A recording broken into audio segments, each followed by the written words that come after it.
कहानी नंबर 133। संस्कार। एक घर में 3 भाई और एक बहन थी। बड़ा और छोटा बेटा पढ़ने में बहुत तेज थे। उनके माँ बाप उन चारों से बेहद प्यार करते थे, मगर मझले बेटे से थोड़ा परेशान से थे। बड़ा बेटा पढ़ लिखकर डॉक्टर बन गया, छोटा भी पढ़ लिखकर इंजीनियर बन गया, मगर मंझला बिल्कुल आवारा और गवार बन के ही रह गया। सबकी शादी हो गई। बहन और मंझले को छोड़ दोनों भाइयों ने लव मैरिज की थी। बहन की शादी भी अच्छे घराने में हुई थी। आखिर उसके भाई डॉक्टर और इंजीनियर जो थे। अब मंझले को कोई लड़की नहीं मिल रही थी। बाप भी परेशान और माँ भी। बहन जब भी मायके आती सबसे पहले छोटे भाई और बड़े भाई से मिलती, मगर मंझले से कम ही मिलती थी, क्योंकि वह ना तो कुछ दे सकता था और ना ही वह जल्दी घर पे मिलता था। वैसे वह दिहाड़ी मजदूरी करता था। पढ़ नहीं सका तो नौकरी कौन देता। मंझले की शादी किए बिना बाप गुजर गए। माँ ने सोचा कहीं यह बंटवारे की बात ना निकले, इसलिए अपने ही गांव से एक सीधी सादी लड़की से मंझले की शादी करवा दी। शादी होते ही ना जाने क्या हुआ कि मंझला बड़े लगन से काम करने लगा।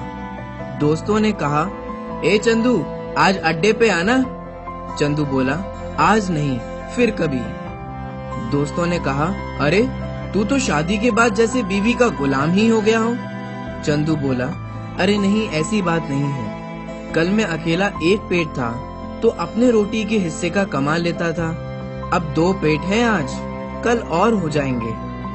घर वाले मुझे नालायक कहते हैं, इसमें कोई बात नहीं, मगर मेरी पत्नी मुझे कभी नालायक कहे तो मेरी मर्दानगी पर एक भद्दी गाली है, क्योंकि एक पत्नी के लिए उसका पति उसका घमंड, इज्जत और उम्मीद होता है। उसके घर वालों ने भी तो मुझ पर भरोसा करके ही तो अपनी बेटी दी होगी, फिर उनका भरोसा कैसे तोड़ सकता हूँ। दोस्तों, कॉलेज में नौकरी की डिग्री मिलती है और ऐसे संस्कार माँ बाप के साथ रहने से मिलते हैं। इधर घर पे बड़ा और छोटा भाई और उनकी पत्नियां मिलकर आपस में फैसला करते हैं कि जायदाद का बंटवारा हो जाए, क्योंकि हम दोनों लाखों कमाते हैं, मगर मंझला ना के बराबर कमाता है।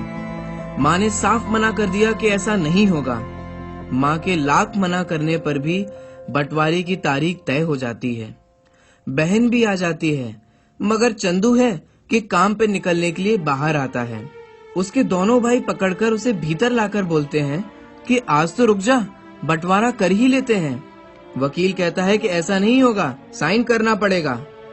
चंदू बोलता है, तुम लोग बंटवारा करो, मेरे हिस्से में जो देना है दे देना, मैं शाम को आकर अपना बड़ा सा अंगूठा चिपका दूंगा।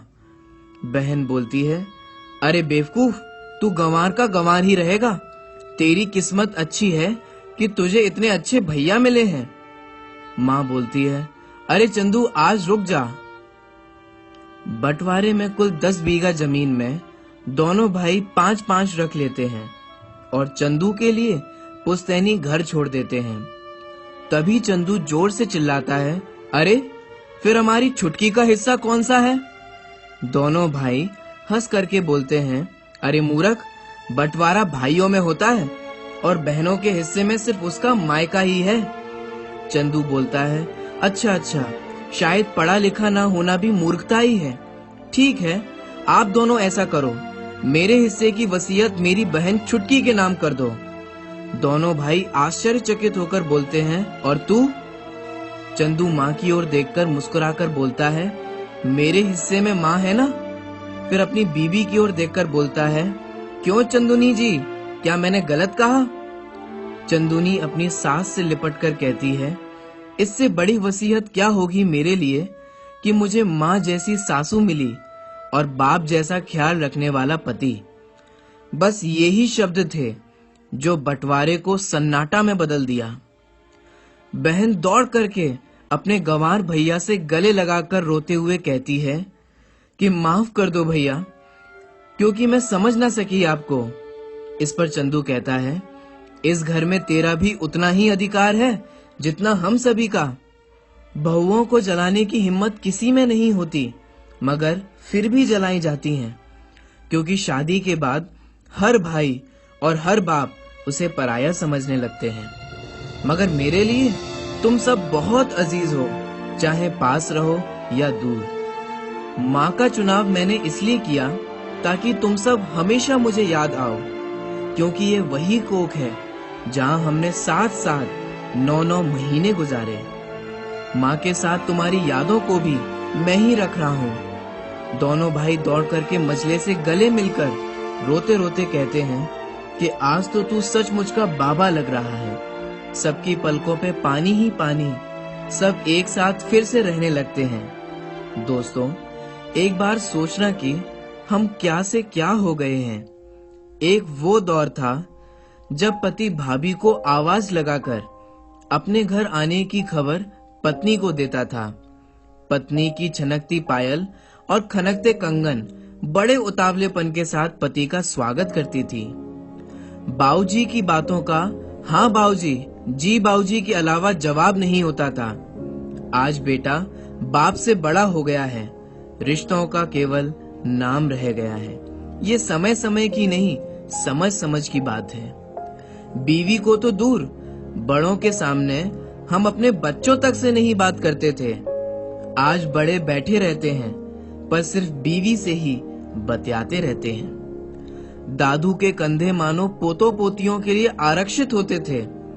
काका जी ही भतीजों के दोस्त हुआ करते थे।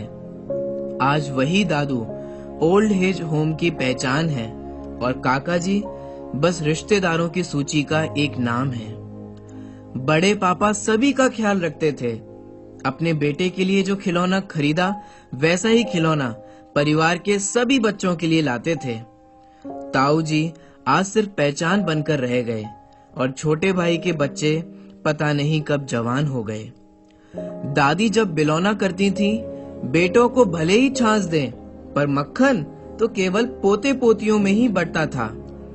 दादी के बिलौने ने पोतों की आस छोड़ दी, क्योंकि पोतों ने अपनी राह अलग मोड़ दी। राखी पर बुआजी आती थीं, घर में नहीं मोहल्ले में फूफा जी को चाय नाश्ते पर बुलाते थे। अब बुआ जी बस दादा दादी की बीमार होने पर आते हैं। किसी और को उनसे मतलब नहीं, चुपचाप नया नीर बरसाकर वो भी चले जाते हैं। शायद मेरी इस वीडियो का कोई महत्व ना हो और कोई असर ना हो, पर कोशिश करना इस भीड़ में खुद को पहचानने की। हम जिंदा हैं या बस जी रहे हैं, ये समय समय की नहीं, समझ समझ की बात है। अंग्रेजी ने अपना स्वांग रच दिया। शिक्षा के चक्कर में हमने संस्कारों को ही भुला दिया। वैसे बालक की प्रथम पाठशाला परिवार व पहला शिक्षक उसकी माँ होती थी। आज परिवार ही नहीं रहे तो पहली शिक्षक का क्या काम। ये समय समय की नहीं, समझ समझ की बात है।